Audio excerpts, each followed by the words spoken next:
Hello friends, మీరు కనుక subscribe చేసుకోకుండా ఈ వీడియో చూస్తుంటే ప్లీజ్ సబ్స్క్రైబ్ చేసుకోండి. కారు ఊరిని వెతుక్కుంటూ బయలుదేరింది. గూగుల్ మ్యాప్ సాయంతో ఊరు చేరిన చంద్ర డ్రైవర్తో, ఆంధ్రదేశంలో ఊళ్ళన్నీ ఇలాగే ఉన్నాయా? ఇలాగే ఉంటాయండి. రైతువారి పద్ధతి ఇప్పుడు ఎక్కడుందండి? జనం అంతా సిటీల్లోనే కదా ఉండేది. వివరణో ఆరోపణో అంతు చిక్కలేదు. ఎప్పుడో 30 ఏళ్ల కిందట మా తాత చనిపోయినప్పుడు వచ్చాను. సరిగ్గా ఇల్లు కూడా గుర్తుపట్టలేను. లీలగా జ్ఞాపకం. తండ్రి భూషణ్ రావుకి ఫోన్ చేశాడు. ఎంగేజ్ వస్తుంది. ఎవరితోనో మాటల్లో ఉన్నారు.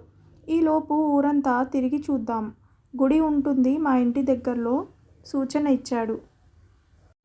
ఊరి వీధులన్నీ చుట్టేస్తుంటే అక్కడక్కడ అరెకరంలో కాకపోయినా 10-20 సెంట్ల స్థలంలో ఉన్న ఇల్లు ధైన్యవదనాలతో, వెలిసిపోయిన రంగులతో, ముందు వాకిట్లో జిల్లేళ్ళు మొలచి, వెనక పెరడంతా పిచ్చి చెట్లు అలవికాని తీగలు అల్లుకొని లోపలికి అడుగుపెట్టడానికి వీలు కాకుండా ఉన్నాయి. పరీక్షగా మనసు పెట్టి చూస్తే దీపం పెట్టే దిక్కు కోసం అలమటిస్తూ గత జ్ఞాపకాలతో ఊపిరి పీల్చుకుంటున్నట్టు ఉన్నాయి. కొన్ని ఇళ్ళు రేపో మాపో కూల్చివేయబడటానికి సంసిద్ధంగా ఉన్నాయన్నట్లున్నాయి. మనుషులు ఈ ఇళ్లను నిర్మించుకునేటప్పుడు తమ భావితరాలు రాజ్యాలు ఏలినట్టు ఊరిని ఏలాలనుకొని ఎన్నెన్నో ఊహలు, కలలు, ఆశలతో, ఉత్సాహంతో ఇల్లు కట్టించుకొని ఉంటారు. 100 ఏళ్లు గడిచినా చెక్కు చెదరని ఆ ఇళ్లల్లో వారసులు లేకున్నా సరే మనుషులైనా ఉండడం లేదు. బదులు ఎలుకలు, పందికొక్కులు, పాములు, గబ్బిలాలు రాజ్యమేలుతూ భీతి గొల్పుతున్నాయి అనుకున్నాడు చంద్ర. గుడి దగ్గరకు చేరుకున్నాక అక్కడికి దగ్గరగా ఉన్న ఇళ్లను గుర్తించాడు.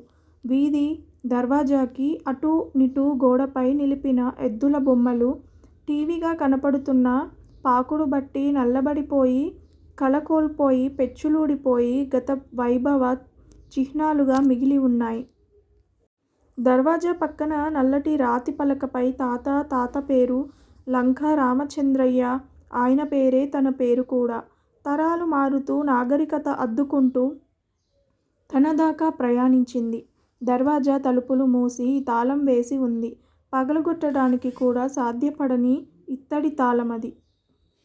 అప్పుడు వచ్చాడు పొలం కౌలుకు చేసే తిరుమలరావు. తనను పరిచయం చేసుకుంటూ వచ్చేటప్పుడు ముందుగా చెప్పాల్సింది బాబూ అన్నాడు. లోపలకి వెళ్ళడానికి వీలవుతుందా? అతను కొడవలి తెచ్చి కాస్త దారి శుభ్రం చేశాక వరండా వరకు వెళ్ళడం వీలైంది. సింహద్వారం ముందు ఉన్న మెట్లపై కూర్చొని చుట్టూ పరికించాడు. రాతి పలకలోంచి రావి చెట్లు మొలుచుకొచ్చి మనిషి ఎత్తును దాటి కొమ్మలు విస్తరించాయి. శుభ్రం చేస్తానే ఉంటామండి, మళ్ళీ పుట్టుకొస్తాయి. కొబ్బరి చెట్ల కాయలు, మామిడికాయలు ఒక్కటి మిగలనీయరండి. గోడలు దూకి కోసుకెళ్ళిపోతారు. గోడల వైపు చూశాడు. 7 అడుగులెత్తు. పెదవులు విచ్చుకున్నాయి చంద్రకి. ఇల్లు లోపల కూడా చూద్దురుగాని రండి. తాళం తీసి లోపలికి నడిచాడు. మాస్క్ తగిలించుకొని లోపలికి వెళ్ళాడు. చీకటి గుహలా, గబ్బిలాల నిలయంలా తోచింది. అంతా పాడుబడిపోయిందండి. స్థలమే కాని ఇల్లు ఏమాత్రం పనికిరాదండి. అభిప్రాయం వెలిబుచ్చాడు తిరుమలరావు. ఫోన్ టార్చ్ వేసుకొని వేలాడుతున్న సాలెగూళ్లు తెంచుకుంటూ ఇల్లంతా తిరిగి చూశాడు చంద్ర. ఆజానుబాహుడు ఒంటిమీద ఎర్ర మట్టిరంగు తేలుతూ, ముతక పంచె చొక్కా, పైపంచె వేసుకొని, తలపాగా చుట్టుకొని, లావుపాటి వెండి కడియం తొడిగిన దండ చేతిలో చేతి కర్ర ఊతగా చేసుకొని నిలబడ్డ వృద్ధుడు కళ్ళముందు కదలసాగాడు. కుడిచెవికి కుట్టిన బంగారు కాడ, దానికి వేలాడే రూలాకు, దట్టమైన కనుబొమ్మల విశాలంగా ఉండే నుదురు, పెద్ద పెద్ద కళ్ళు, కోటెవేసిన ముక్కు, గుబురు మీసాలు, నిడుపాటి గడ్డం, ఎర్రని పెదవులు, సాగదీసి పళ్ళన్నీ కనిపించేలా నవ్వే నవ్వు తన వెనక నీడలా అనుసరిస్తున్నట్టు అనిపించసాగింది చంద్రకి. ఉరమరక 90 ఏళ్ళు ఈ ఇల్లు కట్టి. నాకు అప్పటికి 50 ఏళ్ళు పైమాటే. మారేడుమిల్లి కొయ్యలగూడెం అడవులకు వెళ్ళి నల్లమద్ది టేకు చెట్లు నరికించి దూలాలు చేపిచ్చి గానుగ సున్నంతో కట్టిన ఇల్లు. 5గురు కొడుకులకు 5 ఏళ్ళు కట్టించా అని ఆ మనిషి చెబుతున్నట్టు తను వింటున్నట్టు ఉంది అనుకున్నాడు. బ్లాక్ మ్యాజిక్ సినిమాలు గుర్తొచ్చి మనసులో చిన్నపాటి జంకు. దాన్ని జయించడానికి తిరుమలరావుతో మాట కలుపుతూ మీ పిల్లలు ఏం చేస్తారు అని అడిగాడు. డిగ్రీ దాకా చదువుకున్నారండి. ఉద్యోగాలు రాలేదండి. ఆ అమెజాన్లో స్విగ్గీ జొమాటోల్లోనూ డెలివరీ బాయ్లుగా పనిచేసి ఎదురు బొదుగు కనబడక తిరిగి వచ్చేశారండి. 4 గేదెలను కొనుక్కున్నాం. రోజుకు 20 లీటర్ల పాలమ్ముతాం. ఒకడు ఆ పని చేస్తాడు. ఇంకొకడు మునగతోట వేసి అంచులెంట ఆర్గానిక్ కూరగాయలు పండిస్తాడండి. ఈ ఏడు మా సొంత పొలంలో 2 ఎకరాల జమ్ముడు మొక్కలు వేశామండి. ఇప్పుడిప్పుడే కాయలు వచ్చాయండి. మరో 2 ఏళ్లకు చేనంతా పూర్తి పంటకొచ్చేత్తదండి. గర్వం తొంగి చూసింది. తను బ్యాక్యార్డ్లో కూరగాయలు పండించినప్పటి సంతోషం లాంటిది 1000 రెట్లు పైనే కనబడింది చంద్రకి. మళ్ళీ అతనే అన్నాడు. బాబయ్య, మీరు ఈ ఇల్లు అమ్మాలనుకుంటే ఎవరికీ అమ్మబాకండి బాబూ. నేనే కొనుక్కుంటాను. ఏళ్ల తరబడి మీ భూముల్ని కంటికి రెప్పలా చూసుకున్నాను కూడానండి. మీ ఇంటి మనిషినే అనుకొని కాస్త తక్కువకే ఇయ్యాలండి అన్నాడు వినయంగా. చంద్ర నవ్వి ఊరుకున్నాడు. మీ బాబాయ్ గారితో మాట్లాడి మీరు వెళ్ళిపోయేలోపు ఇల్లు అమ్మకం ముగిచ్చేసుకొని రిజిస్ట్రేషన్ కూడా చేయించుకుంటే పనైపోద్ది బాబూ. మీ నాన్నగారిని ఎప్పుడడిగినా అబ్బాయిని రాని వాడు సంతకాలు చెయ్యాలిగా అని దాటేస్తున్నారు. మీరు వచ్చారుగా, అందుకే తొందరపడుతున్నా. మీ బాబాయ్ గారిని పిలిచి మధ్యవర్తులను పెట్టుకొని మాట్లాడుకుందాం. ఈ ఇంటిని తను సొంతం చేసుకుంటే కానీ నన్ను కదలనిచ్చేటట్టు లేడు అనుకున్నాడు చంద్ర. ఇంటి బయటకి వచ్చి చుట్టూ తిరిగి చూసి మళ్ళీ గుమ్మం ముందు మెట్టు మీద కూర్చొని ముఖం తుడుచుకొని బాటిల్లో నీళ్లు తాగి వరి పొలం మామిడి తోటకి కూడా వెళ్దాం అన్నాడు. అలాగేనండి, తమరు కాఫీ టిఫిన్ పుచ్చుకున్నాక వెళ్దాం. మా ఇంటికి రండి అన్నాడు తిరుమలరావు. దారి మధ్యలో బ్రేక్ఫాస్ట్ చేసి వచ్చాం. తిరిగి వెళ్ళేటప్పుడు చూద్దాం. పొలానికి కారు వెళ్తుంది కదా. మీ పొలాలకు రాజమార్గం పడిపోయింది. నేను బండి మీద వెళ్తా ఉంటా. మీరు మా వెనకాలే రండి. దారి తీశాడతను. వెనుక సీట్లో కూర్చొని ఇరుపక్కలా ఉన్న పంట పొలాలను చూస్తుంటే మనసు ఎంతో ప్రశాంతంగా అనిపించిందతనికి. ఖాళీ మాగాణి పొలం చూసుకొని మామిడి తోటకు వెళ్ళారు. 3 రకాల ఫలభారంతో మామిడి చెట్లు ఏదో సందేశాన్నిస్తున్నట్టు ఉన్నాయి. డ్రైవరు తిరుమలరావు ఆవకాయకు పనికొచ్చే కాయలు, పక్వానికొచ్చిన కాయలు కోసి అట్టపెట్టెలో ప్యాక్ చేసుకోవడానికి తోట లోపలికి వెళ్ళారు. కారు సీట్ సరిచేసుకొని విశ్రాంతిగా పడుకొని 2 రోజులుగా వస్తున్న కలలను విశ్లేషించుకుంటూ కళ్ళు మూసుకున్నాడు. నిద్ర ఆవహించింది. మళ్ళీ చెవి పక్క గుసగుస వినిపించింది. ఆ చెవి పోగు ఉన్న మనిషే. గంభీరమైన గొంతులో వేదన పొంగి పొర్లుతా ఉంది. అవి అని మనుమడా, మా అప్పుడు చెరువు పక్కగా ఉండేవి. ఈ ముదిరాజుల ఇల్లు. ఇప్పుడు ఊరంతా విస్తరించాయి. రైతు కుటుంబాలు వ్యవసాయం వదిలేసిపోతే ఆ పొలాలను నమ్ముకొని వ్యవసాయం చేస్తూ పాడి పంటలు ఊతగా చేసుకొని వాళ్ళిప్పుడు మన ఇళ్లను, పొలాలను కొనుక్కోగల స్థితిమంతులు అయ్యారు. మన వాళ్ళేమో బియ్యం దొరకని ప్రదేశంలో ఏవేవో తిని సర్దుకుంటున్నారు. సత్యం చెబుతాను వినుకో. ఎప్పుడైనా భూమి ఉన్నోడిదే రాజ్యం. పంట పండించిన వాడికే నోట్లోకి 4 వేళ్ళు వెళ్ళే కాలం మళ్ళీ వస్తుంది చూడరా. నేను చెప్పేది నిజం అవుద్ది, రాసిపెట్టుకో. కాస్తో కూస్తో ఉన్న భూమిని, ఇల్లును అమ్మవద్దురా తండ్రి అభ్యర్థన. మళ్ళీ ఆ గొంతే. అదిగో కనబడుతున్న పాటిదిబ్బలన్నీ ఒకప్పుడు మనవే. పొగాకు వేసేవాళ్ళం. బాయినీళ్లతో మూట తోలి తోట తడిపేవాళ్ళం. అదంతా నా కొడుకులకి పంచి ఇస్తిని. వాళ్ళు వాళ్ళ కొడుకులకు అప్పచెప్పితిరి. అందరూ అమ్ముకొని పోయారు.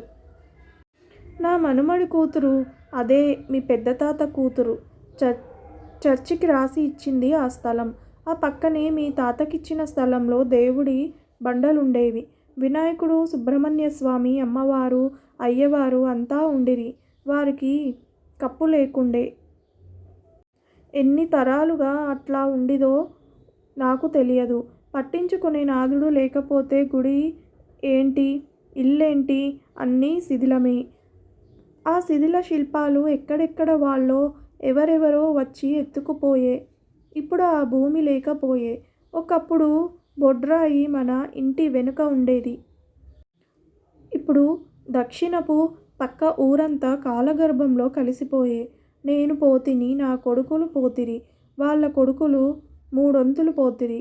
ఊరొదిలి పోతిరి, నగరం వదిలిపోతిరి, దేశం వదిలిపోతిరి. అట్టా పోయిన వాళ్ళు ఎప్పుడో ఒకసారి వచ్చి ఉన్న కాసిని భూముల్ని, ఇళ్ళని అమ్ముకుంటిరి. ఇంకా అమ్ముకోడానికి నీలా ఊరికి వస్తిరి. నాకు మనసంతా గింజుకుంటది. దుఃఖం తడిపేస్తది. ఆ మనిషి పోగిలి పోగిలి ఏడుస్తున్న శబ్దం. కట్టెవేయలేని దుఃఖం. కట్టడి చేయలేని దుఃఖం. గుండెని మెలిపెడుతున్న దుఃఖం. మనుమళ్ళు మునిమనుమళ్ళు అని మునుమళ్ళు నగరాల్లో, మహానగరాల్లో, విదేశాల్లో తలదాచుకోడానికి ఇంత నీడ కోసం నేల విడిచి సాము చేస్తూ గజాల్లో తమను తాము ఇరికించుకుంటూ 25-30 ఏళ్ళు బ్యాంకులకు తమను తాము తాకట్టు పెట్టుకుంటున్నారు. ఇక్కడ ఈ ఇళ్ళన్నీ ఏం కావాలి? ఈ భూములు ఏం కావాలి?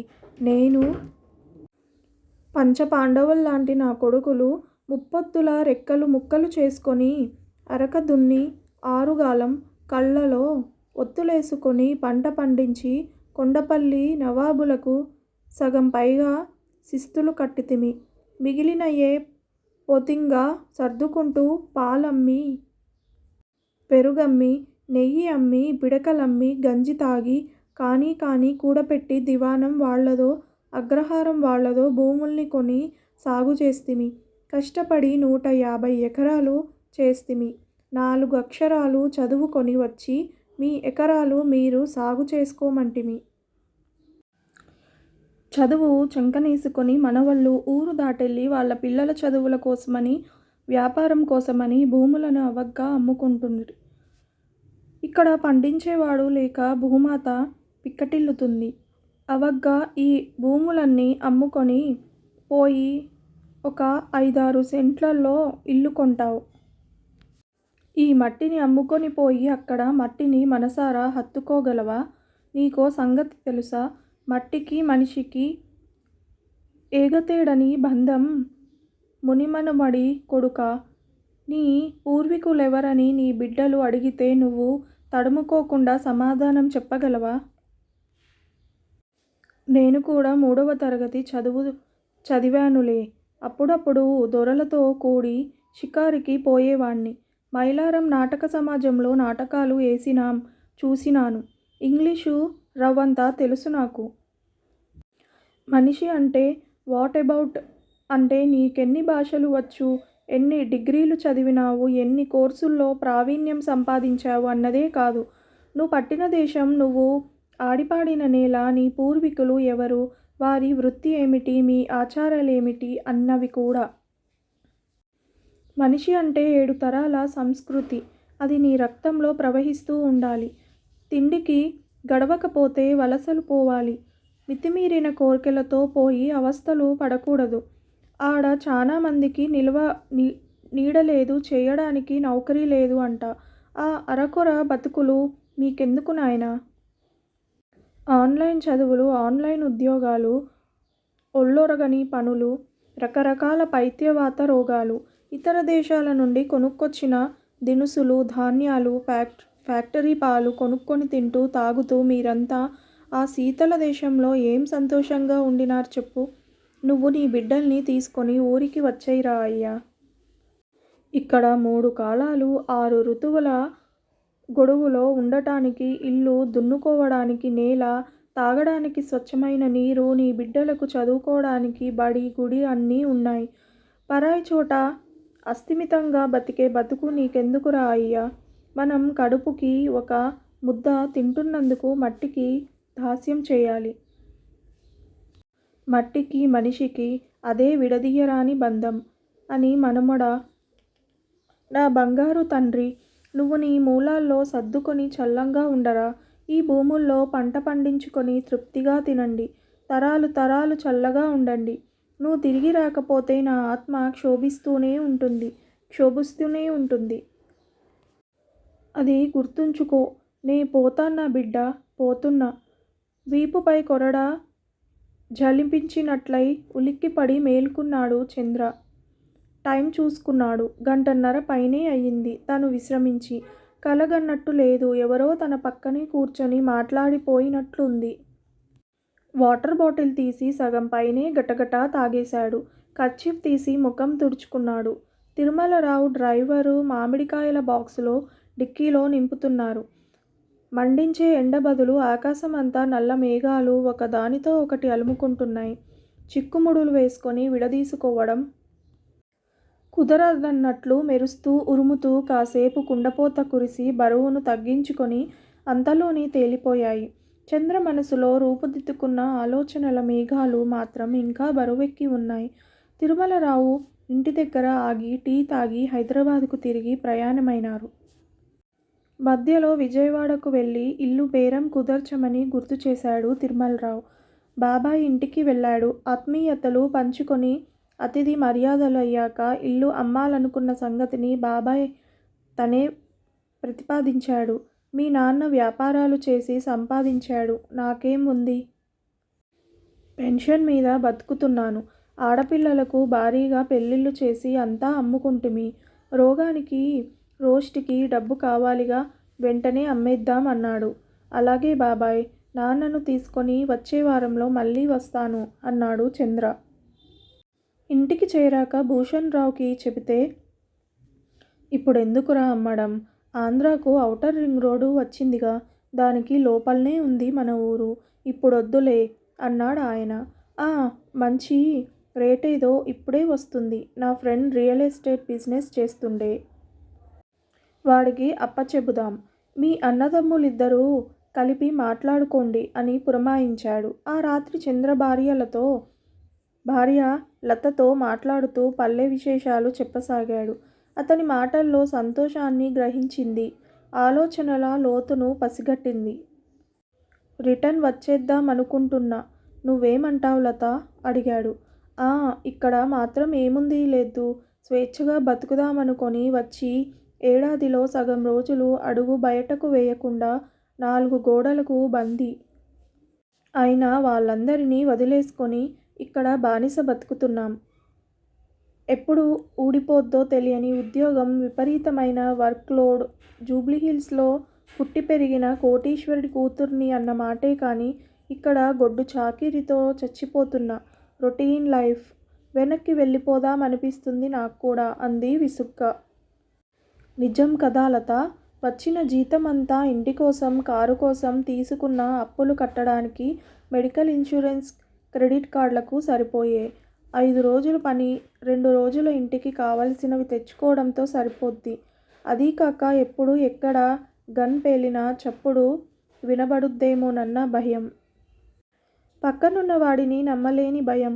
కొంతమందికి కొందరంటే ఇష్టం లేదు. ఆ కొందరికి మనలాంటి వారిని చూస్తే ఇష్టం లేదు. దాడులు, దోపిడీలు, తిరస్కారమైన చూపులు. HIV ముద్ర వేయించుకున్న బానిసలం అనిపిస్తుంది. వద్దు, ఇవన్నీ వద్దు, వచ్చేద్దాం. ఈ ఒత్తిడితో కూడిన జీవితం మనకి వద్దు. మనుషుల అవసరాలు తీర్చే డాలర్లు సంపాదిస్తున్నామన్న మాటే కానీ మన మానసిక అవసరాలన్నీ మన నేలతోనే ముడిపడి ఉంటాయని నాకు బాగా అర్థమవుతుంది. నీతో డిస్కస్ చేశాక కొన్ని నిర్ణయాలు తీసుకుందామనుకున్నాను. నువ్వు ఒప్పుకున్నావ్. థ్యాంక్స్ డియర్, మనస్ఫూర్తిగా అన్నాడు చంద్ర. వారం రోజుల తర్వాత అనుకున్న దానికన్నా ఎక్కువ ధరకు ఇల్లు అమ్మకం జరిగిపోయింది. అన్నదమ్ములిద్దరూ డబ్బు పంచుకున్నారు. రిజిస్ట్రేషన్ చేస్తున్నప్పుడు డాక్యుమెంట్పై పేరు చూసి అన్నదమ్ములిద్దరూ ఆశ్చర్యపోయారు. L.R. Chandra, son of Bhushan Rao. తాత ముత్తాతల ఆస్తి. ఎవరికో ఎందుకు అమ్మడం? అది నాకు కావాలి. నేను తిరిగి వచ్చేస్తున్నాను. ఈ ఊరిలోనే ఉంటాను అన్నాడు చంద్ర. భూషణ్ రావు కొడుకు వైపు విసుగ్గా చూశాడు. తిరుమలరావు ముఖం మార్చుకున్నాడు. బాబాయి భార్య ధర తక్కువకు ఇచ్చేశారు అని గోల చేసింది. మేనత్తలు మేం పుట్టి పెరిగిన ఇల్లు పరాయి పాలు కాలేదని సంతోషించారు. నెల రోజుల్లో లతా పిల్లలిద్దరూ హైదరాబాద్ చేరుకున్నాడు. అక్కడే పిల్లలిద్దరికీ స్కూల్ అడ్మిషన్ తీసుకున్నారు. చంద్ర రిమోట్ జాబ్ చేస్తూనే దగ్గరుండి ఇల్లు బాగు చేయించుకున్నాడు.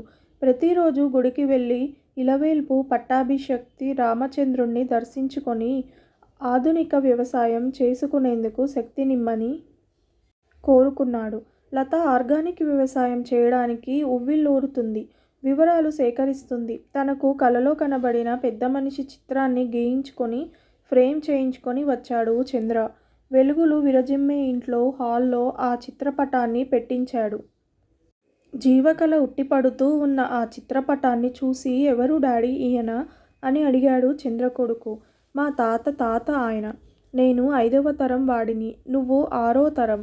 7వ తరం కూడా ఈ నేలపైనే వర్ధిల్లాలి అన్నాడు ఆలోచనల్లో ఆశలు అల్లుకుంటూ. కలయో నిజయో భ్రాంతియో ఏదో ఒకటి తనలో నిబిడీకృతమైన ఆలోచనలు ఇలా వాస్తవ రూపంలో సాక్షాత్కరించడం ఏనుగెక్కినంత ఆనందంగా ఉంది చంద్రకి. మా తాత కూడా ఇదే పోలికలతో ఉండుంటూ జ్ఞాపకం ఉందిరా అబ్బాయి అన్నాడు భూషణరావు. వ్యాపారంలో పండిపోయిన మనిషి. కొడుకు కోసం తమ వారసులు అమ్ముకున్న భూములను కొనడానికి ప్రయత్నిస్తున్నాడు. చంద్ర తల్లి మణి పెద్దలు కలలో కనబడుతున్నారంటే వారిని మనం మర్చిపోయామని అమావాస్య రోజున పితృ తర్పణాలు వదలాలి అని అన్నదమ్ములిద్దరినీ హెచ్చరించింది. తిరుమలరావు అతని కొడుకులిద్దరూ పిలిస్తే పలకడానికి సిద్ధమైపోయారు. చంద్ర వారి అభివృద్ధికి సాయం చేస్తానని మాటిచ్చాడు. ఆ రాత్రి బహుళ పంచమి మసక వెన్నెల్లో ఆరుబయట నులక మంచంపై పడుకొని కనీ కనబడని నక్షత్రాలను వెతుకుతూ తమ పూర్వీకులను తలుచుకున్నాడు. నాన్న, ముత్తాత అని తాత, ఇదిగో చూడు, నువ్వు కోరుకున్నట్టే మన ఇంటికి వచ్చేశాను. నువ్వు చెప్పినట్టు తల్లి గర్భం నుండి బయటపడినప్పటి నుండి తిరిగి మట్టిలో కలిసే వరకు మట్టితోనే మనిషికి అనుబంధం. ఒక బంధం విడిపోతే మరొక బంధం లతలా పెనవేసుకుపోతుంది. మళ్ళీ ఆ బంధం విడిపోతుంది. ఒక ఆశ నశిస్తే మరొక ఆశ చిగురిస్తుంది, నడిపిస్తుంది. ఇదే తరతరాల జీవితం. ఇదే జీవితం అని నాకర్థమైంది అన్నాడు. ఊరి వారందరూ దారిన వెళుతూ ఆ ఇంటి వీధి ద్వారానికి ఒకవైపు నల్లని గ్రానైట్ రాయిపై బంగారు రంగులో మెరుస్తున్న లంకా రామచంద్రయ్య నిలయం, రెండో వైపు పలకపై అని మనమడు లంకా రామచంద్ర అనే పేర్లతో ముచ్చట గొల్పుతూ కలకలలాడుతున్న ఆ ఇంటిని చూస్తూ మా పిల్లలు కూడా వెనక్కి వచ్చేస్తే బాగుండు అనుకుంటున్నారు. వాళ్ళ ఆశలు బిడ్డల ఎత్తుకు ఎగురుతాయో లేదో కాలమే చెప్పాలి. విన్నారు కదా ఫ్రెండ్స్. ఈ కథ కనుక మీకు నచ్చితే లైక్ చేయడం మర్చిపోకండి. ప్లీజ్ సబ్స్క్రైబ్ చేయండి. Thank you so much for watching this video.